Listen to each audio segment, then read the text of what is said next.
Il y a 7 ans, en 2006, 2007, tout le monde pensait que le bio allait prendre des parts de marché très importantes dans la distribution. Il en a pris, mais pas de manière exponentielle. Le développement du bio s'est même ralenti. Et aujourd'hui, c'est un développement qui est très mesuré, et au niveau des enseignes, et au niveau des gammes de produits. Mais la clientèle qui a commencé à consommer bio ne s'arrête jamais. Et on a toujours de nouveaux venus sur le marché. Donc il est en expansion, mais en expansion plutôt mesurée, on va dire, par rapport à d'autres pays européens. Je mange vraiment bio depuis la naissance de mon fils, qui a 3 ans à peu près. C'était un peu avant la grossesse de ma femme, on regardait un documentaire sur l'agriculture française, donc avec les pesticides, tout ça. Et à ce moment, on s'est dit, mais c'est pas possible. Et en plus, quand on était enceinte, on s'est dit, c'est le bon moment de commencer, si c'est pas pour nous, au moins pour l'enfant qui va naître. Et depuis, on est, je dirais, 80% bio. Disons, certaines choses comme la viande, le poulet, on achète encore à la boucherie, dans le petit commerce. Mais au moins la bonne qualité quand même. Les gens se mettent au bio en majorité pour des questions gustatives. C'est les premiers arguments qui nous sont avancés. Après, il y a aussi tous les aspects de santé. On se pose beaucoup de questions aujourd'hui sur ce qu'on mange. Donc il y a une autre partie de nos clients, nouveaux clients qui viennent nous voir, qui nous posent des questions par rapport à ça. Donc il est évident qu'on a une sécurité supplémentaire avec la nourriture bio, une traçabilité qui est beaucoup plus évidente.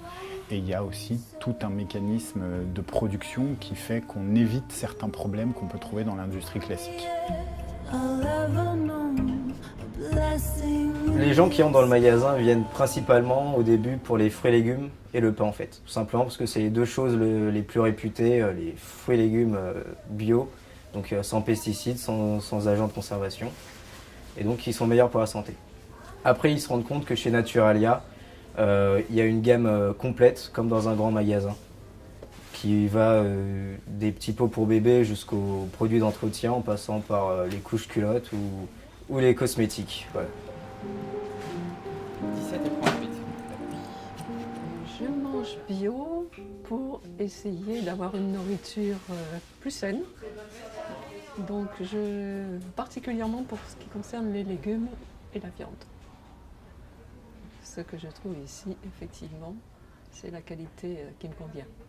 Les légumes parce que j'espère que sous l'appellation bio, effectivement, les produits sont cultivés plutôt sans traitement, sans trop de traitement chimique du moins, et ce que je crois meilleur pour la santé.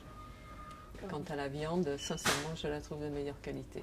Officiellement, en fait, d'après les chiffres, la clientèle dans le bio chez Naturalia, en moyenne, c'est une femme de 48 ans. Avec 1,5 enfants, si on prend les chiffres officiels. Après, dans le magasin, on a tout âge en fait. On a des enfants de 10 ans qui viennent acheter leurs bonbons, on a les étudiants le midi qui viennent acheter un sandwich, la grand-mère le matin pour son pain et le soir, les cadres dynamiques d'une petite trentaine d'années qui viennent après le travail. Vous risquez rien, vous inquiétez pas. Se mettre à consommer bio, peut-être pas entièrement, mais pour partie, c'est un début qui est, je pense, intéressant. Effectivement, il y a des gens aujourd'hui pour qui le bio paraît encore être un produit inabordable, mais je pense qu'en rentrant dans nos magasins, ils pourront se rendre compte qu'il y a beaucoup de produits qui leur sont accessibles. Alors je ne dis absolument pas d'acheter, de faire toutes ces courses dans un supermarché bio. C'est pas l'aspiration qu'on a aujourd'hui chez Naturalia. On a des gens qui consomment 100% bio et qui arrivent à remplir leur frigo et leurs armoires totalement chez nous. Et on a aussi une partie de notre clientèle, qui doit représenter à peu près la moitié, qui sont des citadins et qui cherchent à diversifier leur alimentation, à avoir une alimentation plus qualitative sur les produits qui leur paraissent essentiels. Donc effectivement, je pense que les Français mangeront plus bio et mangeront surtout mieux d'ici quelques années.